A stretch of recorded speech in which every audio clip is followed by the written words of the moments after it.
കൂട്ടുകാർക്കും സ്വാഗതം. 2025 ഡിസംബർ മാസത്തെ ചിത്തിര നക്ഷത്രക്കാരുടെ നക്ഷത്ര ഫലമൊന്ന് പരിശോധിച്ച് നോക്കാം. ചിത്തിര നക്ഷത്രത്തിൻ്റെ ആദ്യത്തെ 30 നാഴിക വരുന്നത് കന്നിക്കൂറിലാണ്. ശേഷം 30 നാഴിക വരുന്നത് തുലാക്കൂറിലുമാണ്.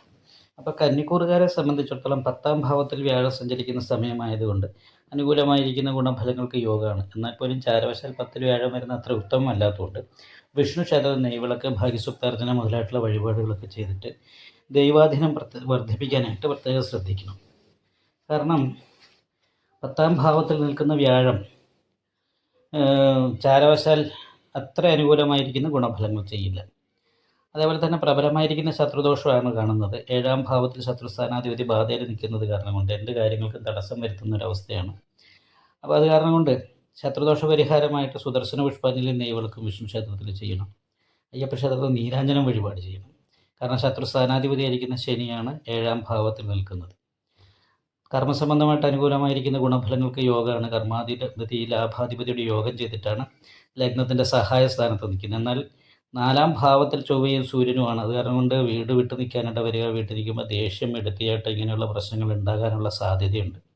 ശത്രുസ്ഥാനത്ത് അമൃതവിഷകണ്ഠകാരകനായിരിക്കുന്ന രാഹുവും കൂടിയാണ്. ഉദര സംബന്ധമായിട്ടുള്ള രോഗങ്ങൾക്ക്, കാൽപാദത്തിന് വേദന, 10 രൂപ കിട്ടിയ 20 രൂപ ചിലവ് വരിക, ഇങ്ങനെയുള്ള അവസ്ഥ കാര്യങ്ങൾ ഉണ്ടാകാനുള്ള സാധ്യതയുണ്ട്. മാത്രമല്ല ദാമ്പത്യ സുഖക്കുറവ് പോലെയുള്ള കാര്യങ്ങൾക്ക് യോഗമാണ് 7ാം ഭാവത്തിൽ ശനി നിൽക്കുന്നത് കാരണം കൊണ്ട്.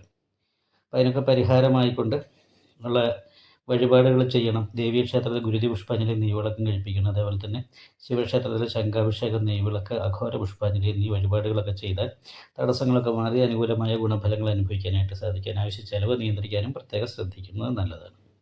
ചിത്തിര നക്ഷത്രത്തിൻ്റെ അവസാനത്തെ 30 നാഴികയിൽ ജനിച്ചവർക്ക് 9ലാണ് വ്യാഴം സഞ്ചരിക്കുന്നത്. അപ്പോൾ അത് കാരണം ഭാഗ്യാദ്യാഭിഷ്ട ഭാവേശ്വ അശുഭോ ഭാവപുഷ്ടി വരുന്ന ഭാഗ്യാധിപതി അവിടെ നിന്നാൽ ആ ഭാവത്തിന് പുഷ്ടിയായി ചെയ്യും. ഭാഗ്യ സ്ഥാനത്ത് നിൽക്കുന്ന ഗ്രഹങ്ങളും അനുകൂലമായ ഗുണത്തെ ചെയ്യും. അത് കാരണം കൊണ്ട് തന്നെ 2ാം ഭാവത്തിലാണ് ഭാഗ്യാധിപതി നിൽക്കുന്നത്. ലഗ്നാധിപതിയോട് ചേർന്നാണ്. സ്വയം മുന്നിട്ടിറങ്ങി ചെയ്യുന്ന എല്ലാ പ്രവൃത്തികളും വിജയിക്കാനുള്ള യോഗം കാണുന്നുണ്ട്. ശത്രുസ്ഥാനത്ത് അമൃതദോഷകണ്ഠകാരകനായിരിക്കുന്ന ശനിയാണ് നിൽക്കുന്നത്.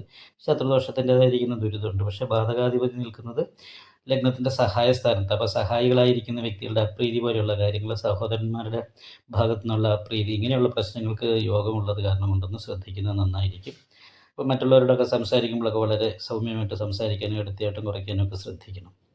4ാം ഭാവത്തിൽ രാഹുവാണ്. കുടുംബ സംബന്ധമായിട്ട് കുറച്ച് അസ്വസ്ഥതകളും കുടുംബവുമായിട്ട് ബന്ധപ്പെട്ടിട്ടുള്ള ശത്രുദോഷം പോലെയുള്ള കാര്യങ്ങൾക്ക് യോഗമുള്ള സമയം കൂടിയാണ്. 5ൽ നിൽക്കുന്ന രാഹു മാനസികമായിട്ട് സന്തോഷിക്കുമ്പോൾ ടെൻഷൻ പോലെയുള്ള വിഷയങ്ങളൊക്കെ ഉണ്ടാക്കാനുള്ള സാധ്യതയുണ്ട്. അത് കാരണം നാഗപൂജ ചെയ്യണം. അതേപോലെ തന്നെ ശനിദോഷ പരിഹാരമായിട്ട് അയ്യപ്പ ക്ഷേത്രത്തിൽ നീരാഞ്ജനം വഴിപാട് ചെയ്യണം. എന്തായാലും ബുധശുക്ര യോഗം വളരെ നല്ലതാണ്. കർമാധിപതിയുടെ ഇഷ്ടസ്വഭാവസ്ഥിതിയും അതേപോലെ തന്നെ വ്യാഴത്തിൻ്റെ ശുഭകർത്തിരി യോഗമൊക്കെ ഉള്ള കാരണം കൊണ്ട് തൊഴിൽ നല്ല അഭിവൃദ്ധി, ഉയർച്ച ഉണ്ടാകാനുള്ള യോഗമുണ്ട്. പ്രത്യേകിച്ചും 9ൽ വ്യാഴം സഞ്ചരിക്കുന്ന സമയമാണ്. പ്രത്യേകമായിട്ടുള്ള ദൈവാധീനത്തിൻ്റെതായിരിക്കുന്ന ഗുണങ്ങളും ഭാഗ്യവും അനുഭവിക്കാൻ യോഗമുള്ള മാസമാണ്. ഏറ്റവും നല്ല അനുകൂലമായിരിക്കുന്ന ഗുണഫലങ്ങൾ അനുഭവിക്കാൻ അതുകൊണ്ട് ഈ സമയത്ത് സാധിക്കുന്നതാണ്.